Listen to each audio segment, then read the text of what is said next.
Thank you, Lord, at you gathered us again today. Thank you po at pinadala mo ulit si Sylvia at kinig ulit sa iyong salita, Panginoon. Salamat po. And Lord, thank you for all the things that we have done for the last few days, Panginoon. Thank you. At naramdaman namin yung we remembered your journey again, Lord God. Dying for us, the salvation you have given us, Lord God. Salamat po. And Lord, sabi mo nga, it is finished. Yeah, we don't do what you have done, but we celebrate, Panginoon. Salamat po, Panginoon. And Lord, as we come to you today, cleanse us and be with us, Panginoon, sa aming pakikinig sa iyong salita. Anoint mo po kami, anoint mo rin si Pastor Alex, Panginoon. At maraming salamat po na you are giving us good health, good life, Lord, even though it's too hot, Panginoon. You are protecting us. Thank you for your protection, Panginoon. At hindi mo kami pinapabayaan. Thank you for that love, Panginoon. Nararamdaman namin pagmamahal mo yun. At saka yung protection po, napakalaking bagay rin po. Kasi marami kami naririnig na mga disgrasya, mga sakit, mga immediate death. Hindi po namin kaya ngayon po, everyday po, nagpapasalamat kami every time na may magandang pangyayari o kaya may hindi maganda, we still thank you, Lord. Kung pwedeng minuto, oras, magpapasalamat kami sa iyo, magpapasalamat kami, Panginoon, sa iyo. Kasi pinapahaba mo yung buhay namin. You have given us. Napakahalaga po ang buhay na yung switching on the life every morning po. Napakahalaga po sa amin. And thank you, Lord, for the living hope na binibigay niyo sa aming Panginoon.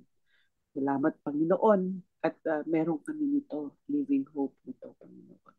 Thank you for the life that you are giving us. At Lord, basbasan mo pa kami ng maraming buhay, Panginoon, that we could come to serve you, to know you more, Lord God. Thank you, Lord God. We love you. We love you also, Lord God. And thank you for loving us first. And you love us every day, Panginoon, every minute. Thank you, Lord. In Jesus' name we pray. Amen. Amen. Amen. Thank you. Thank you po. So, on the screen, nakita natin yung ating warm-up, yung ating icebreaker. Pero sabi ko nga, may advanced reading tayo. Sana nabasa niyo John 14th chapter of the book of John.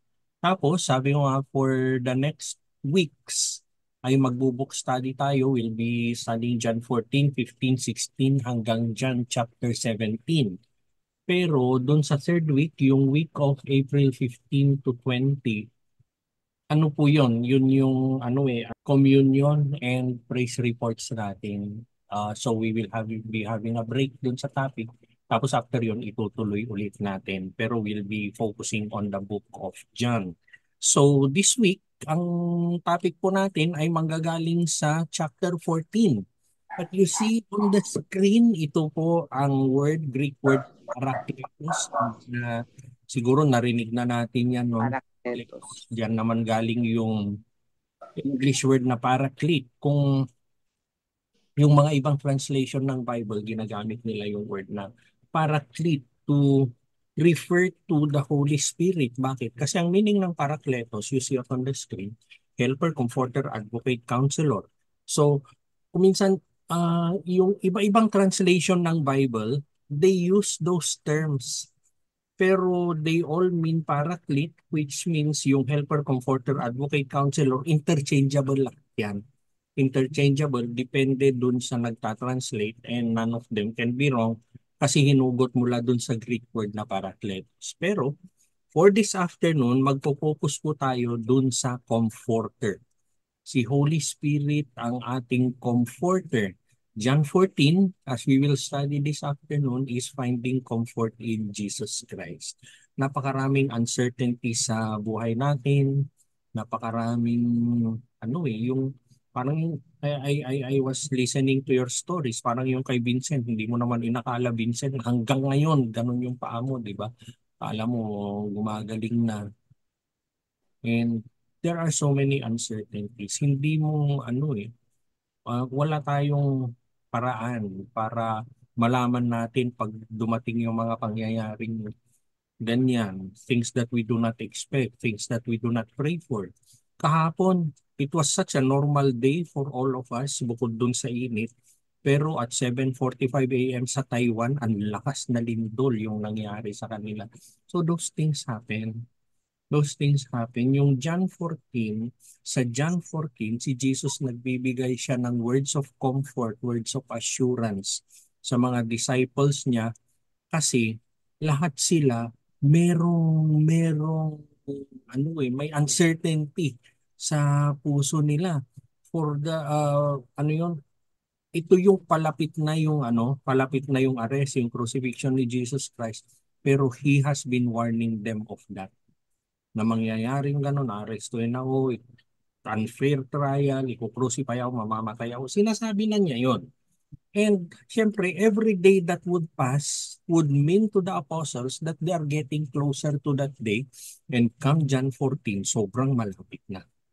Sobrang malapit na. Pero habang palapit naman ng palapit, todo naman yung assurance ni Jesus sa kanila. Sa John 14, He is assuring them of His presence, assuring them of the Holy Spirit. He is assuring them that there is hope. There is hope. Meron silang eternal fellowship. Yung apostles and many of us will look at life as bounded by the physical. Pero ang effort ni Jesus dito is yung ine-explain niya that life is beyond the physical. Life is beyond the physical. Ang namamatay ay yung katawang lupa natin. John 14 teaches us a valuable lesson about trust, about relationship, yung peace na binibigay ni Jesus Christ. So the question na meron po tayo ngayon is, how can we find comfort in Jesus Christ? Paano nga ba? Paano tayo magkaroon ng comfort in Jesus Christ? From John 14, unang-una is the promise of His presence. Jesus promised His presence. Now, kung, kung pinangako niya yung presence niya, what will it result to us? Sabihan natin, with the presence of Jesus Christ, we can trust Him. John 14, verse 1, sino pong unang magbabasa sa atin? Vincent.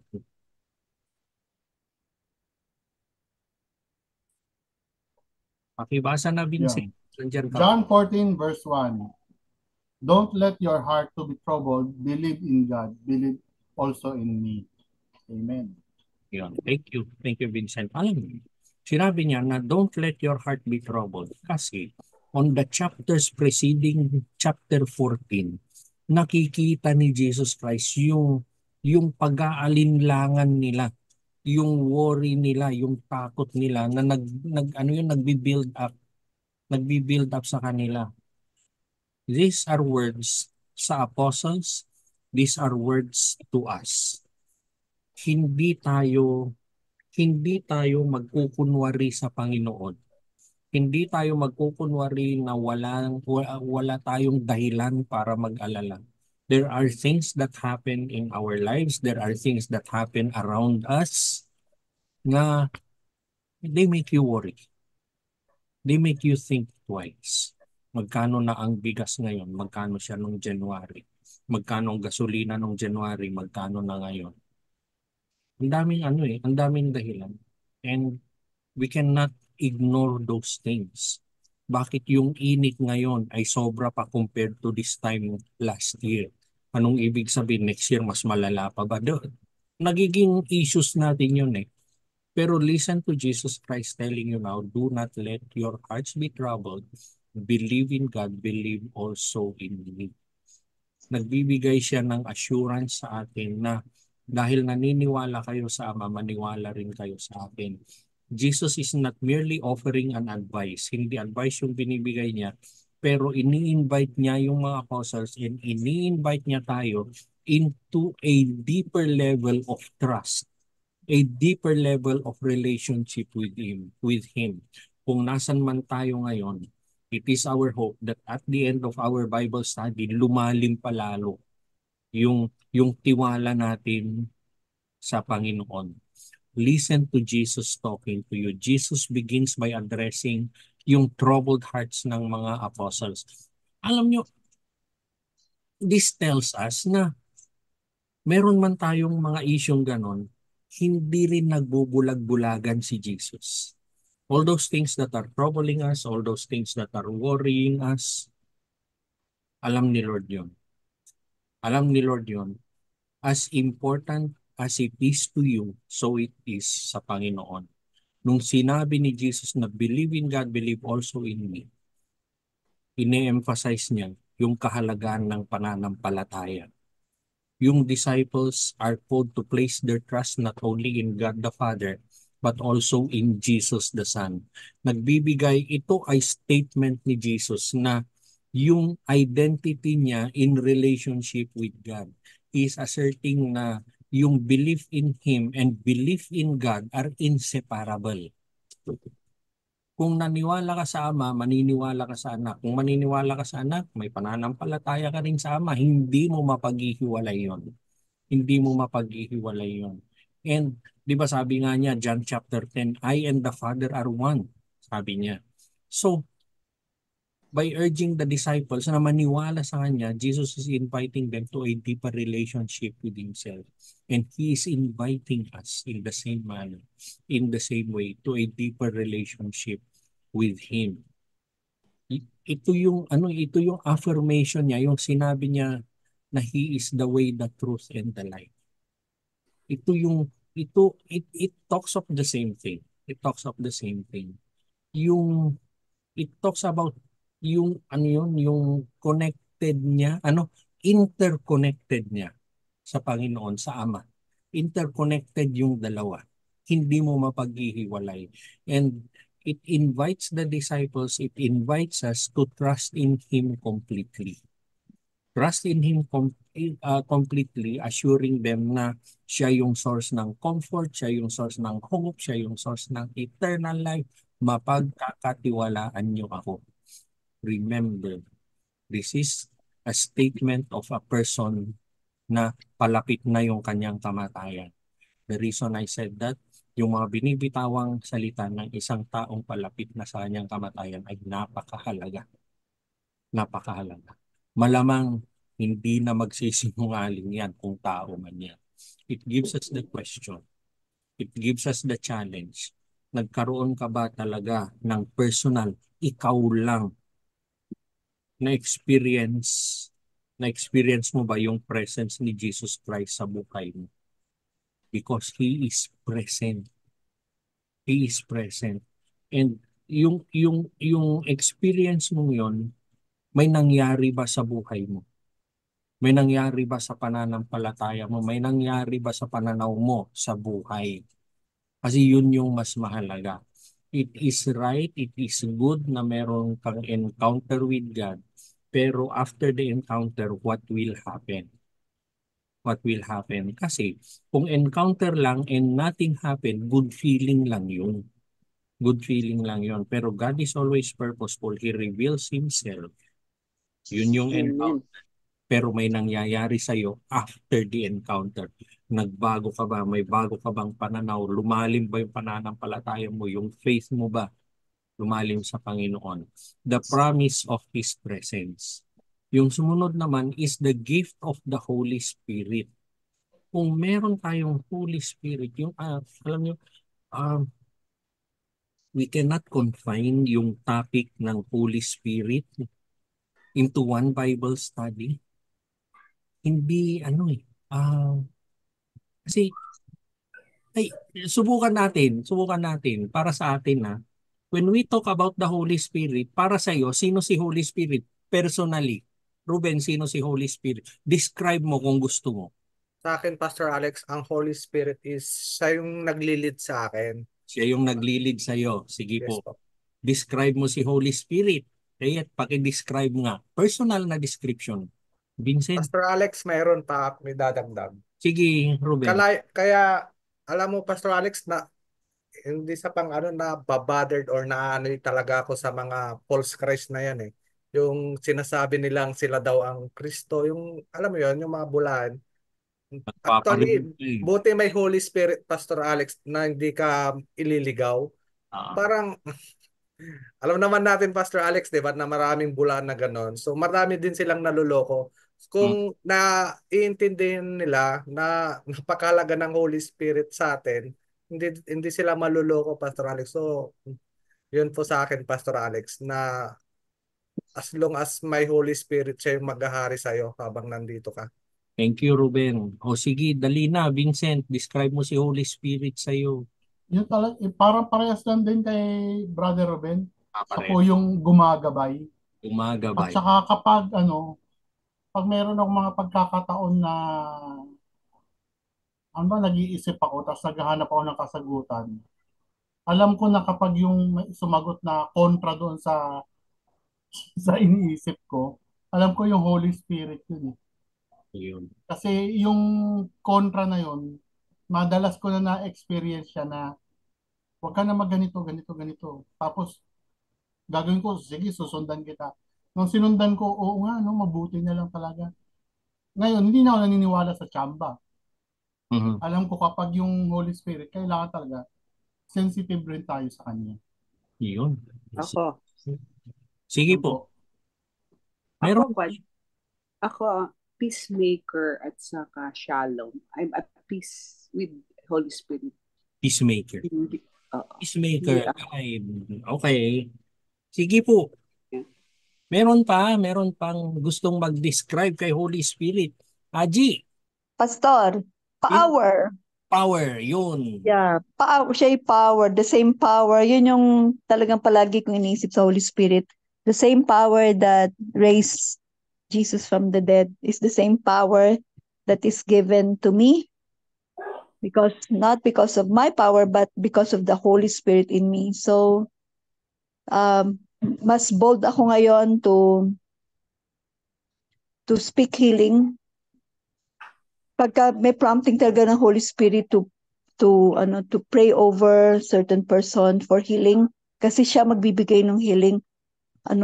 Talagang sabi ko, Holy Spirit, sige. Kasi minsan kasi ako, parang na, um, parang, Holy Spirit talaga ba? Parang ganon. Kasi it is His power, not mine. It is His desire, not mine. Yung kung time na for the healing to take place dun sa particular person. So yun yung yung sa Ephesians, and hindi ko alam pa sa Alex kung anong pangalan, kung anong version sa Ephesians, but andun yun eh, yun the same power that raised, yun yung talaga sa akin. And then itong John 14 din, rin no, parang pareho rin yung message sa Ephesians, yung the Holy Spirit.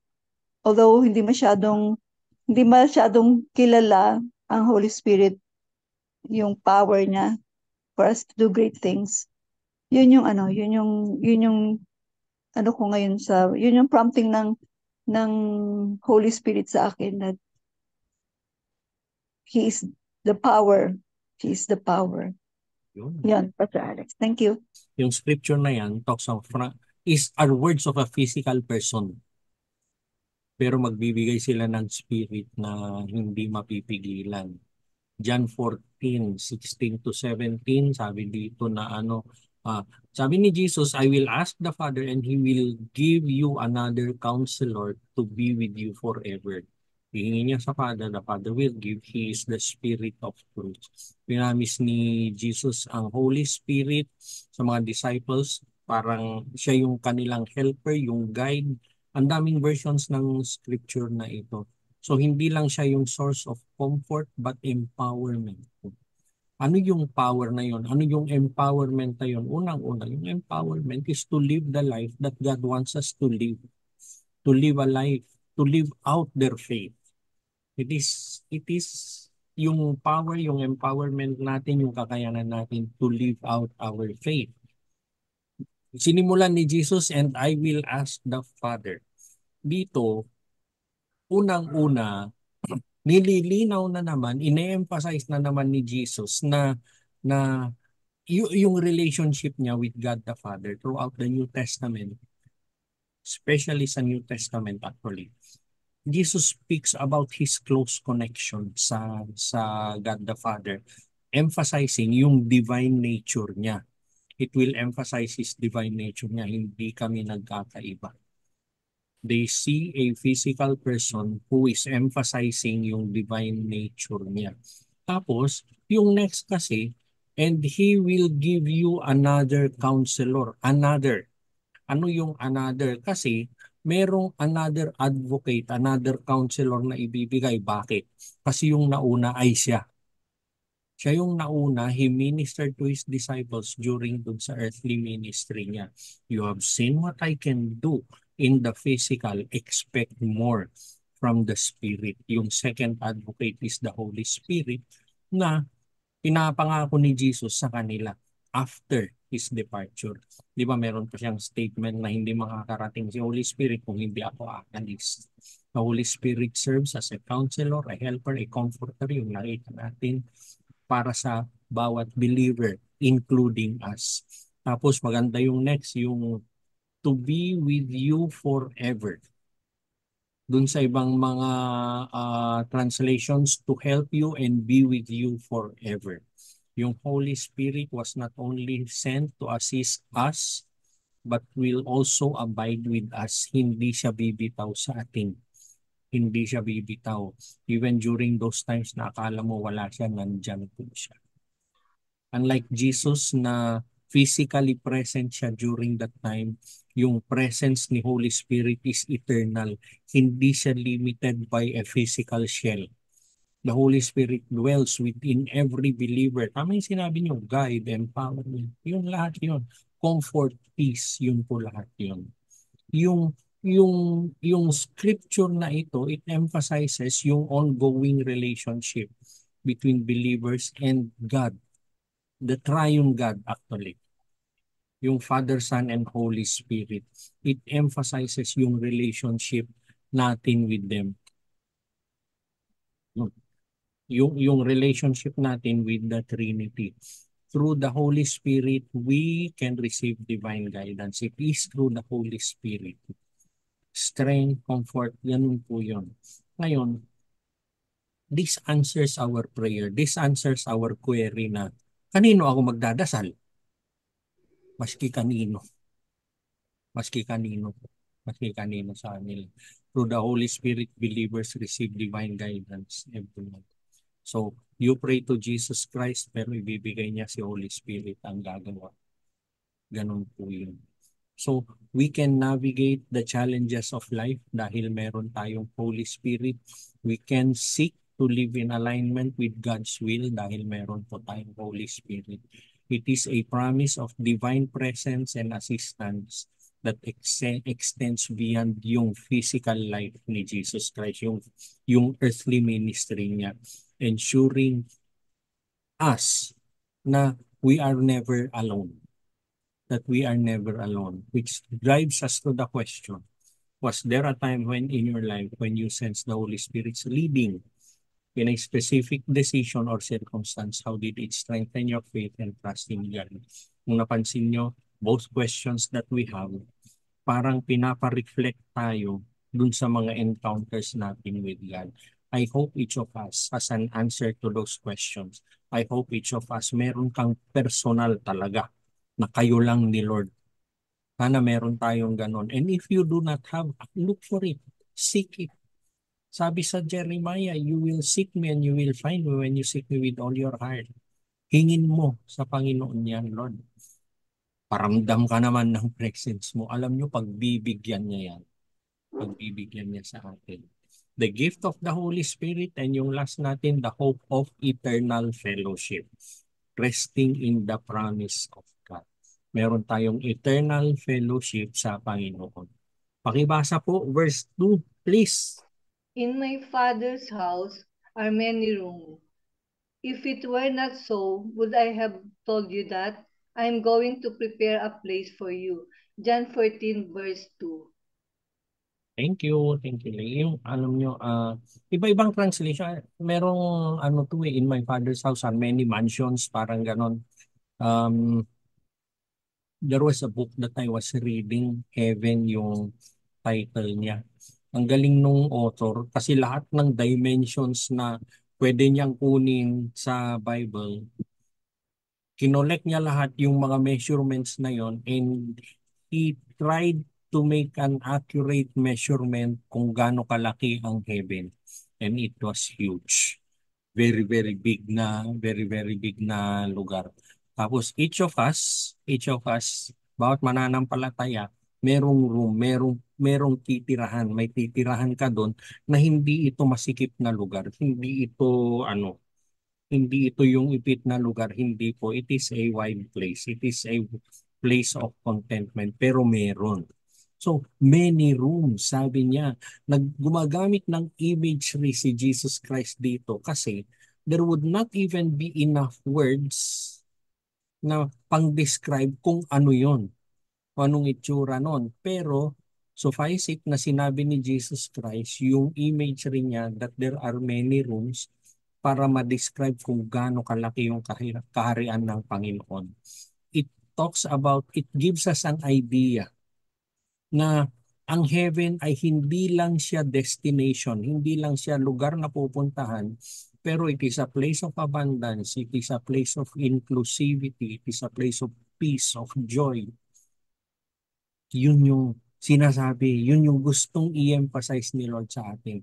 There is ample space for everyone sa kingdom ng Panginoon. Yung second na statement ay napaka-challenging. If it were not so, I have told you that I am going. Would I have told you that I am going? Parang kung hindi man yan totoo, bakit ko pa sasabihin? Parang ganun yung sinabi ni Jesus Christ. Nagbibigay siya ng reassurance sa mga disciples niya, nagbibigay siya ng reassurance sa atin. Yung na katotohanan yung mga sinasabi niya. It emphasizes yung honesty niya, yung transparency niya. Yung statement na ito, ine-emphasize na pwedeng pagkatiwalaan si Jesus Christ. Yung second, hinamon niya yan na kung hindi totoo itong sinasabi ko, bakit pa ako magbibitaw ng ganitong salita? Tapos, I am going to prepare a place for you. Sabi ni Jesus. Ito ay isang pangako na mauuna siya para ihanda niya yung mga titirahan natin. This statement reflects the love of Jesus Christ para sa atin. Pero ine-emphasize din dito yung role niya as mediator between God and humanity, na involved siya in securing an eternal destiny para sa bawat isa sa atin. Think of Jeremiah 29:11. It goes beyond the physical. It includes kung ano yung pinag-uusapan natin ngayon. It includes kung ano yung pinag-uusapan natin. And it is ensuring each of us na meron tayong lugar sa kaharian ng Panginoon. Hindi tayo yung pwedeng palayasin anytime. Jesus assures us of the promise of eternal fellowship with Him. It is not a place na isolated ka sa Panginoon. It is a place in His presence. And He is preparing it for them. He is preparing it for us. And one day He will return to take all of us. Dadalhin niya sa kanyang kaharian. His hope provides comfort. Meron tayong reassurance in the face of life's uncertainties. Ito ngayon yung katapat ng Ang dami nating uncertainty, sabi natin. Hanggang kailan ba yung init na ito? Hanggang kailan ba uulan? Kailan ba lalamig? Kailan ba ano? So many uncertainties. Yung sabi nga natin, pumunta ka sa Talipapa Yung presyo ng bigas, hindi unbelievable presyo ng gasolina.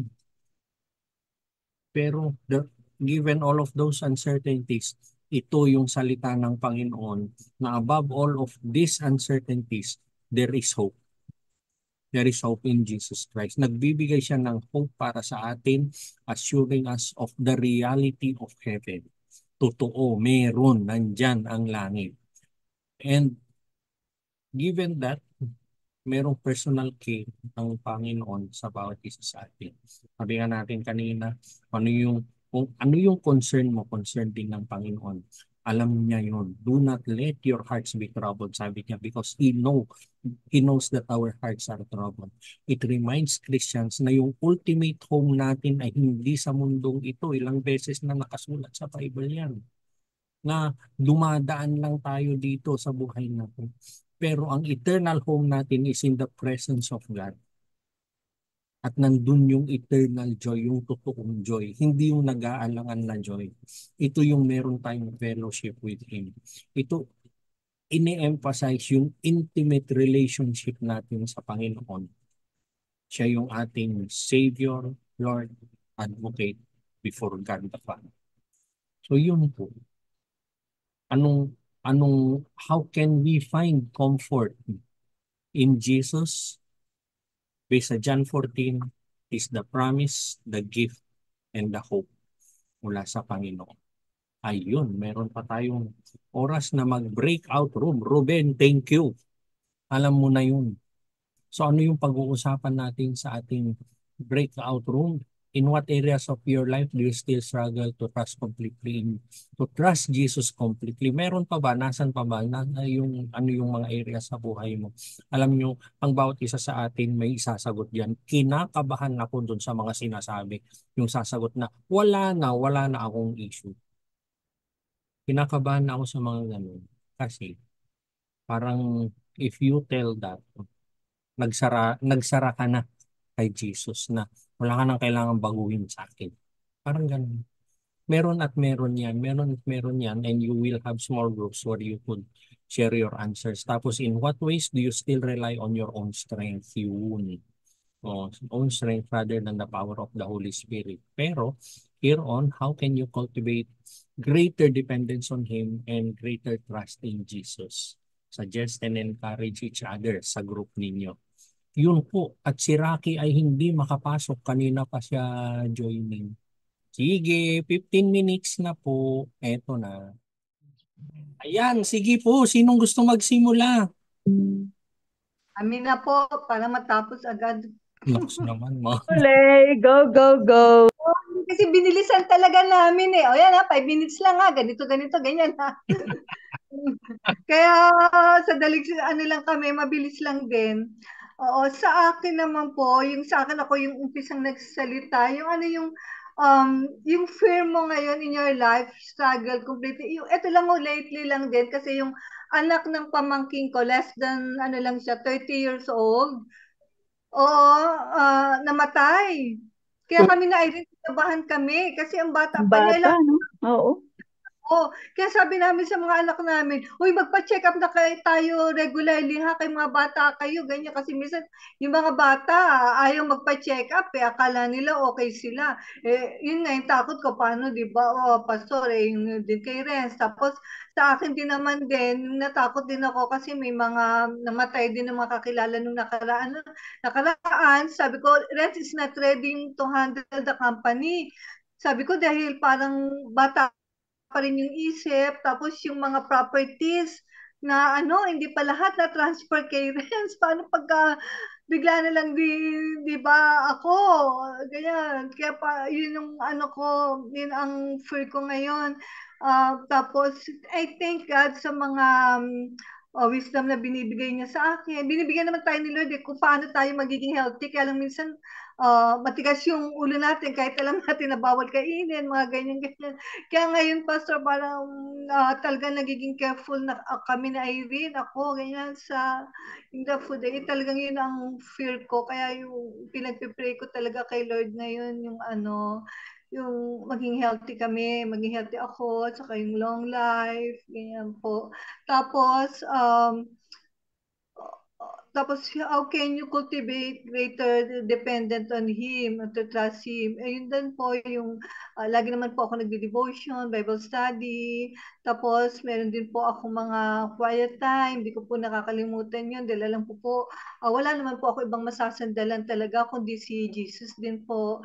Tapos, which part of the Bible study had most impact on you? Sa akin naman po yung siya din po yung counselor at yung aking comfort, lalo na po pagka ako nag-iisa, pagka may mga problema, medyo kinakabahan, tinatap ko po yung sarili ko. Tapos, I pray, kinakausap ko po yung Holy Spirit. Tapos, nararamdaman ko po na siya po yung nagtatap sa akin po. Tapos, naku-comfort na po ako, nawawala na yung takot ko, nawawala na po yung yung fear ko. Kay Sister Aji naman din, ganun din po yung niya, yung pareho din kami, yung fear of the future.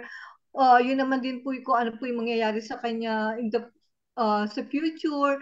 Katulad nung may mga kakilala siyang mga may sakit, may mga namatay, tapos yung lindol, yung nangyayari po sa ngayon.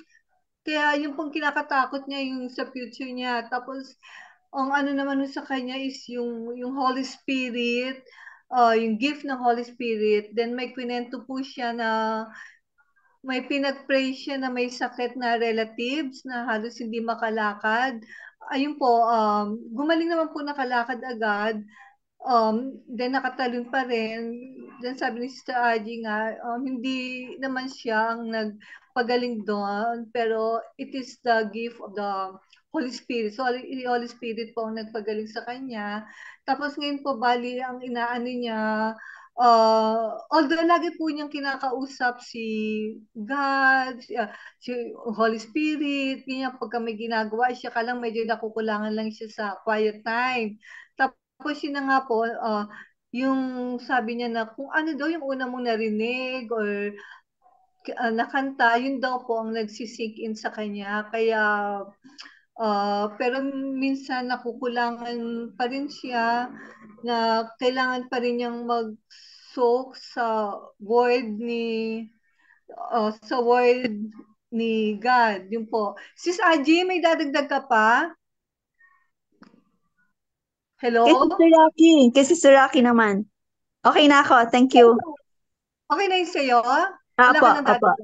Ah, Okay. Sis Rocky naman is yung fear of being alone. O dahil mag-abroad na yung anak niya, ayun po yung fear niya. Pero although na alam naman niya na hindi naman siya iniwan ni God. Kahit single mom siya, na nandiyan si Jesus sa kanya, kahit saan siya magpunta. Ayun, tapos si Holy Spirit, yun ang kanyang, pare-pare yan po ang kanyang guide sa mga ginagawa po niya. Ayun po. Sis Rocky, baka may dadagdag ka? Okay na po. Yun lang naman po talaga yung biggest fear ko ngayon kasi syempre all my life kasama ko yung anak ko biglang mawawala. Tapos yun lang pa, medyo nalungkot lang ako kasi yung bata na supposedly na aampunin ko para mapag-aral umatras po at nahihiya daw po. May Ayaw reason ako yan. naman pong pilitin. Sister Sayang. Rocky, Nangihinayang lang po ako. Sister Rocky, ako pwede pa ampunin? Pwede stay tayo at magsama tayo. Sige, sama na tayo. Ayun, sige. Thank you po. Room 1 yun eh. Siyempre, room 2 ang susunod. In what areas do your life still struggle to trust Jesus Christ completely? Siguro, lahat naman tayo. Sometimes, when we need to decide, dire-diretso na tayo. Minsan, nakakalimutan natin to refer to God o kaya we need yung guidance ng Holy Spirit. There are times na ganun. So, parang dire-diretso na. But then, as Christians, umabalik din tayo. Lalo na kung nagkamali tayo, bumabalik tayo kay Lord at then but then there would be lesser nababago ka rin kasi nabago ka na nung when you receive Jesus Christ as your Lord and Savior. Ako, I felt that when I received the Lord as Jesus as your Lord and Savior, lesser na yung fear mo, lesser yung doubts mo, lesser yung anger mo, bitterness mo, yung ganon. So, you are at peace when you are when you uh when you receive Lord as Jesus as your Lord and Savior. So meaning to say you trust God. You trust God. So yung small problem, Lord, pag-pray mo na lang if you cannot but then if you receive Lord, Jesus as your Lord and Savior, yung alam mo yun, yung may commitment ka. Small things lang yun. You commit yourself na to go on a regular face-to-face Sunday service na paggising mo sa umaga on a Sunday, hindi mo sasabihin kay Lord, Lord, ang sarap matulog. Mahiga muna ako. Mahiga na lang muna ako. Mag-online na lang ako, Lord.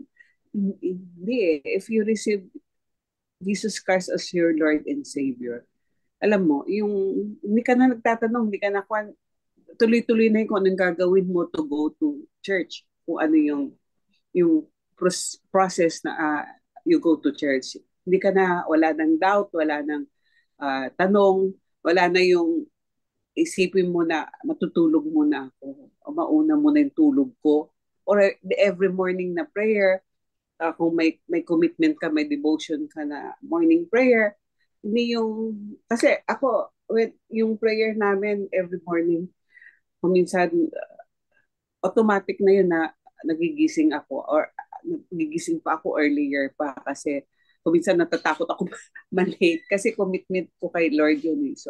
So yun yung open ko kagad yung nagpe-pray muna ako for my own. Tapos si Pastor Alex yung hawakan ko siya bago ko babakon at mag-open na ng mga gadgets to open the morning prayer. So yun yung ko na I don't Lord, ang sarap pa matutulog muna ako mamaya na. Even though it's so early na nag-open na rin ako kahit 15 minutes before, nag-open na ako. Tapos nakikiting na lang ako ng nung minsan yung songs, o kaya we practice with Pastor Alex, magkumanta, baka kami yung mag-lead ng song. So, yun yung namin. We don't, hindi na kami magtatanong, tulog pa kami, or ganun. So, siguro postpone na namin tulog namin, but we need to do what we commit to God. Kasi siya yung nireceive namin na Lord and Savior. And yung yung pag-usapan namin Sister Tayet na how can you cultivate greater dependence on Him and greater trust in Jesus. Siguro yung kung anong naririnig natin sa Word ni God, siguro napakinggan mo, nasa puso mo, nasa isip mo. Let's apply it. Apply natin sa buhay, sa ordinary working natin, ordinary fellowship natin. Should fellowship with kasi we are exposed to people, all tribes, all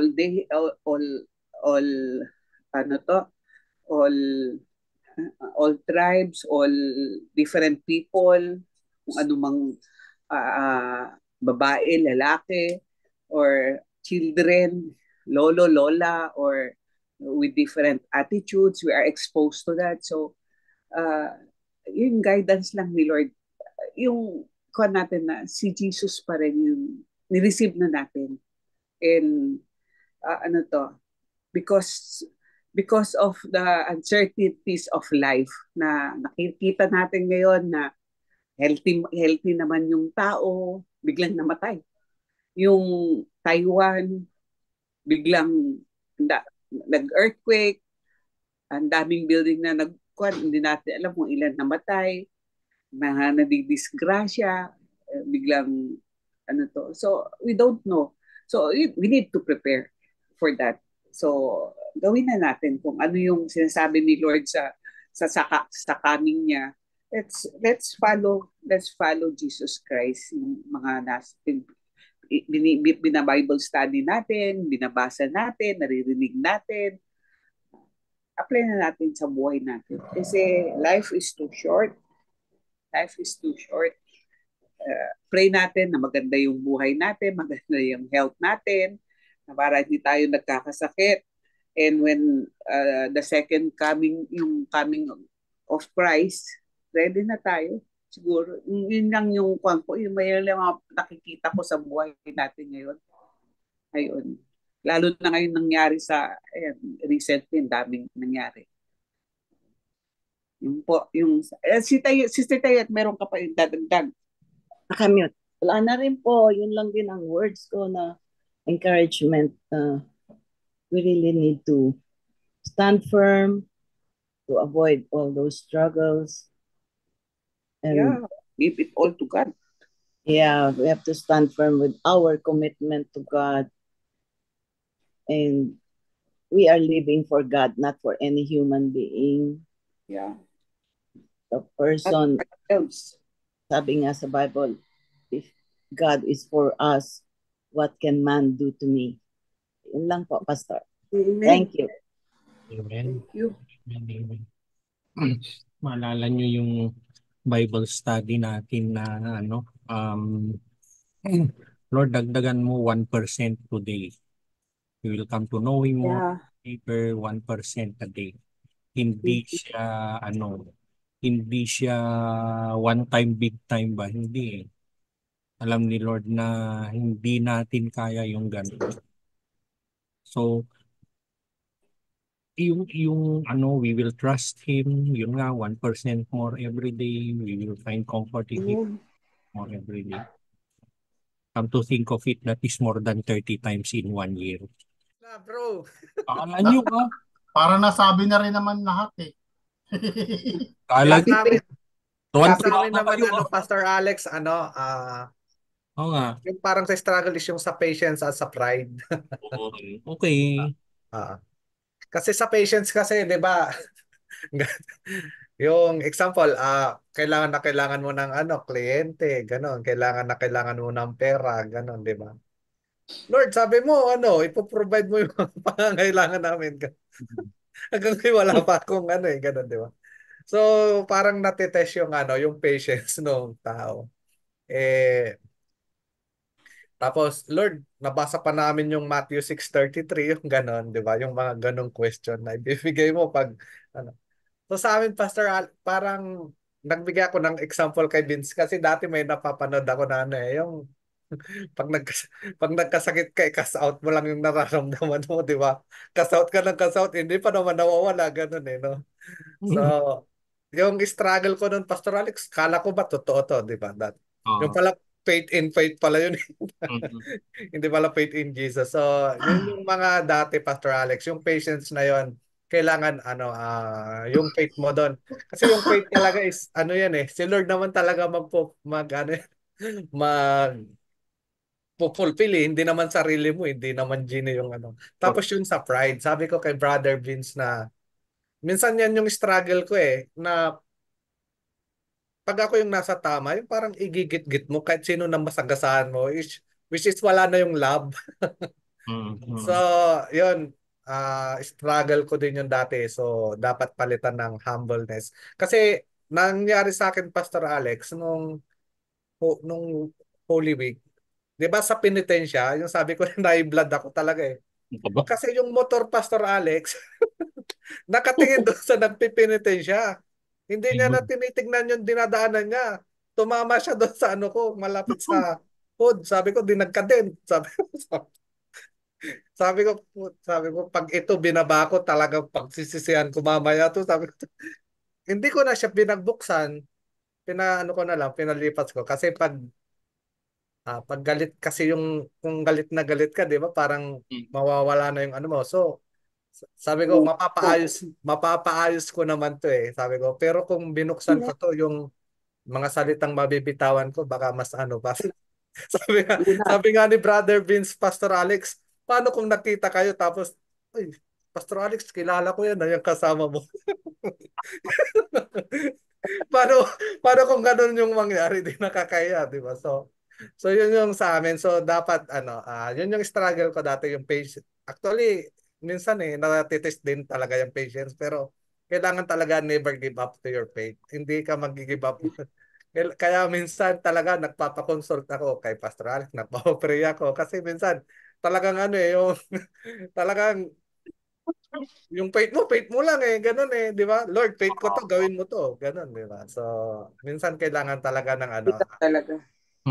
kailangan ng prayer, ganun. Yung patience mo sa haluan ng prayer, wait. So, yung pride dapat maging humble ka doon kasi yung kalalabasan kasi yun yung lagi mong iisipin yung kalalabasan. So, yun po. So, Brother Vince, yung sayo. Sa akin naman po, ang gusto ko lang po idagdag, yung lahat naman may struggle, pero Correct. yun nga po, hindi naman may iwasan yun kasi bilang isang tao, kaya nga meron po tayong Diyos na siya yung makapangyarihan sa lahat. Exactly. Ako naman po kapag may pinagdadaanan ganun, hindi ko sasabihin, hindi ako magiging antipatiko na sasabihin ko hindi ako dinadaan ng pagsubok. Lagi po ako dinadaan ng pagsubok. Pero natutuwa po kasi ako dahil yung sa pagsubok na dinadaanan ko ngayon, alam ko, yung Diyos yung kasama ko at hindi ako matatakot dahil yung Panginoon ko, pinalo na niya nga yung kamatayan Sigurado ako 100% na yung Diyos ko buhay. Yun. Kaya kung ano po yung pinagdadaanan kong pagsubok, kung ano man po yan, hindi ako matatakot kasi yung Diyos ko buhay. Pinalo niya yung kamatayan. Kaya yun po, yun yung isa sa na-share ko kay brother na Ruben na sabi ko, yung Panginoon kasi kahit anong mangyari, ano tayo, blessed tayo dahil yung Diyos natin buhay. At maaasahan mo siya. Amen.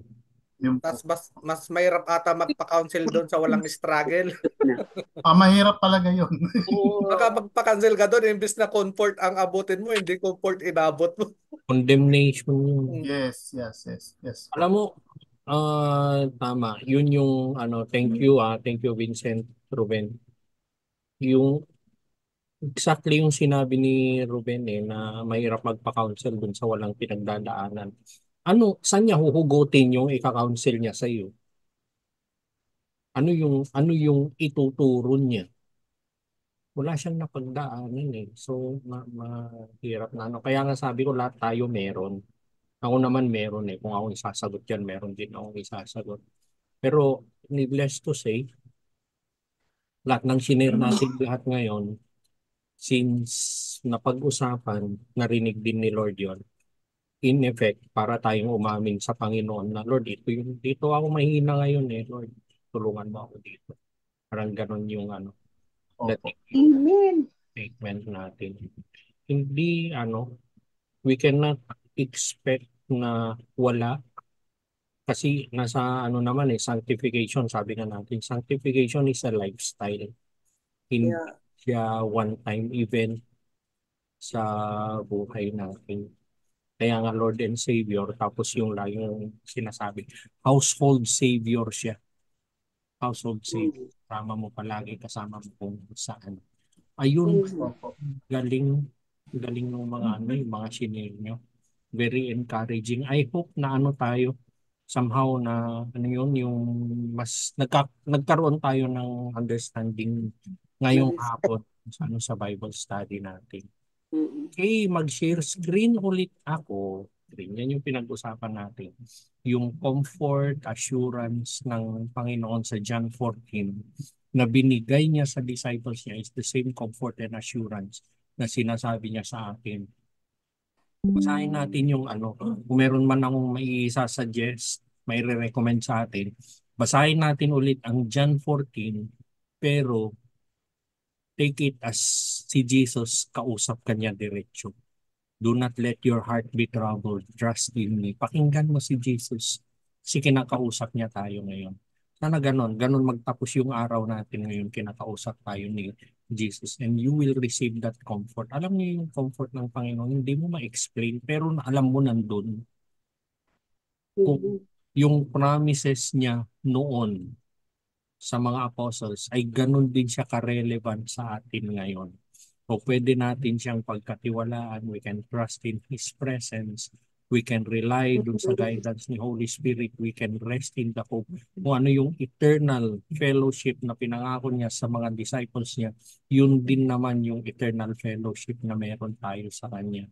And sana yung Bible study natin ngayon somehow nagbigay ng comfort sa atin dun sa mga challenges, dun sa mga hinaharap natin, dun sa mga uncertainties natin, and fill us with peace that surpasses understanding.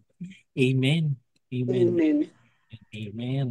Thank you po. Yung closing prayer natin, kakantahin ulit natin. And I hope yung kanta natin will be relevant dun sa mga issues natin. Hallelujah. Yun, thank you. Thank you po. The Amen. battle belongs to God.